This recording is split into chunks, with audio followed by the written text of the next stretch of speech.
ایک وقت تھا جب سیاہی کے پین یا انک پین یا فاؤنٹین پین کا دور تھا۔ مہنگے نایاب پین رکھنے کا شوق ہوتا تھا۔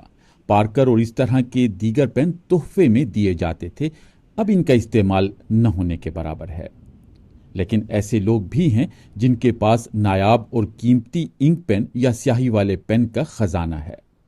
عطا اللہ شاہ کے پاس بڑی تعداد میں نایاب اور قیمتی پین ہیں۔ ایگل پین ہوا کرتے تھے پاکستان کے، اپنے ایگل ایک عالمگیر قلم اس پہ لکھا ہوتا تھا، تو وہ اس وقت مل جاتے تھے، 3 روپے کا مل جاتا تھا، میرے بچپن کی بات ہے، تو وہ بھی میرے پاس پڑا ہوا ہے، اسٹل میرے پاس ہے۔ اور مہنگے سے مہنگا پین جو ہے وہ میں نے تقریباً لیا تھا 16 لاکھ روپے کا۔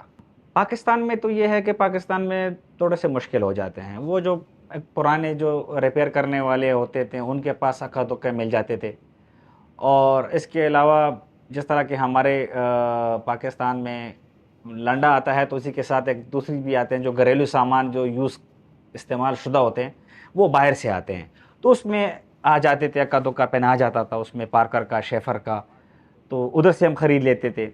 لیکن چونکہ اب دنیا وسیع بھی ہو گئی ہے، گلوبل ولیج بن گئی ہے، نیٹ کی وجہ سے بڑے قریب ہو گئے ہیں، تو اس کی وجہ سے پھر آہستہ آہستہ باہر کانٹیکٹ ہونے لگے۔ ای بے ایک فورم ہے جہاں پر چیزیں خریدی جاتی ہیں، بھیجی جاتی ہیں۔ ان کے پاس ایسے پین بھی ہیں جو دنیا میں محدود سطح پر تیار کیے گئے، جبکہ کچھ پین ایسے بھی ہیں جن کی نب سونے کی بنی ہوئی ہے۔ یہ وہ پین ہے پارکر 51 اسے کہتے ہیں، کہ جب 51 سال پارکر کمپنی کی پوری ہوئے تو انہوں نے یہ نیا ڈیزائن لانچ کیا۔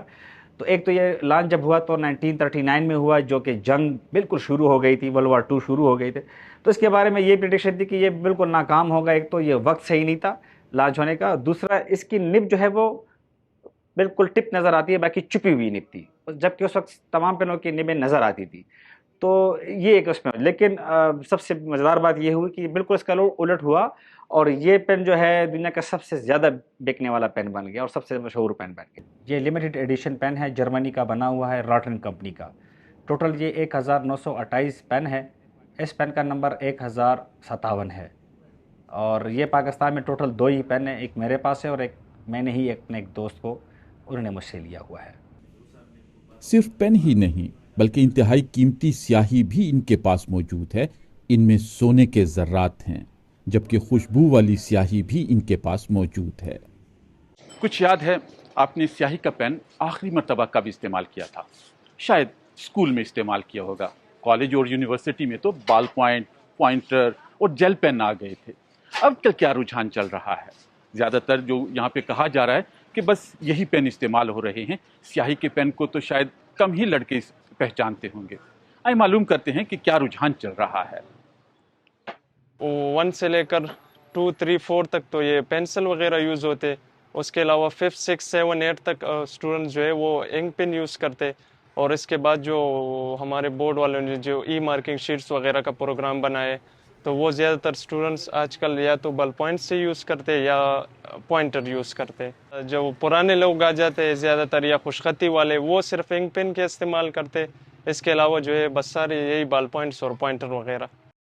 پاکستان میں کچھ دکانداروں کے پاس اب بھی قیمتی پین فروخت کیے جاتے ہیں، لیکن دکانداروں کا کہنا ہے کہ اکثر لوگ یہ کسی کو تحفے میں دینے کے لیے خریدتے ہیں۔ 4 کلاس سے لے کر 8 کلاس تک، اور پھر آگے 9, 10 والے بھی استعمال کرتے ہیں، لیکن وہ ذرا اچھی کوالٹی والے استعمال کرتے ہیں۔ ان کا استعمال بہت کم ہے کیونکہ وہ خرید سے باہر ہو چکے ہیں، تو لہٰذا بس اب لوگ زیادہ تر وہ گفٹنگ کے لیے خریدتے ہیں۔ فاؤنٹین پین یا سیاہی والے پین کا آغاز سن 1827 میں ہوا تھا۔ پھر سال 1884 میں ایسا فاؤنٹین پین بنایا گیا جس میں سیاہی کنٹرول میں رہتی تھی، اور یہی پین پھر جدید فاؤنٹین پین کی بنیاد بنا تھا۔ میٹرک میں جو تھا تو میں اپنے ساتھ وہ ٹیوبز والے پین لے کر جاتا تھا، اور اپنے ساتھ سیاہی بھی لے کر جاتا تھا۔ اگر شاید پیپر کے دوران میرا انک ختم ہو جائے پین میں تو میں اس کو دوبارہ جو ہے وہ ریفل کر سکوں اور اپنا پیپر سٹارٹ کر سکوں۔ ابھی بھی دل کرتا ہے کہ یار سی والا پین استعمال ہونا چاہیے؟ سر کیوں نہیں کرتا، کیونکہ اس میں تو بہت بڑا مزہ آتا ہے۔ ہمارے علاقے میں تو سب لوگ جو انک کا پین ہوتے ہیں یہ یوز کرتے ہیں، انٹل ناؤ اب تک جو ہے لوگ وہ یوز کرتے ہیں، بیکاز اس سے جو رائٹنگ ہے یہ بہت اسموتھ ہوتا ہے اور اچھا ہوتا ہے۔ پرائیویٹ اسکول میں اتنے نہیں ہوتے، لیکن گورنمنٹ جو اسکولز ہوتے ہیں، گورنمنٹ سیکٹر میں بچے بہت یوز کرتے ہیں۔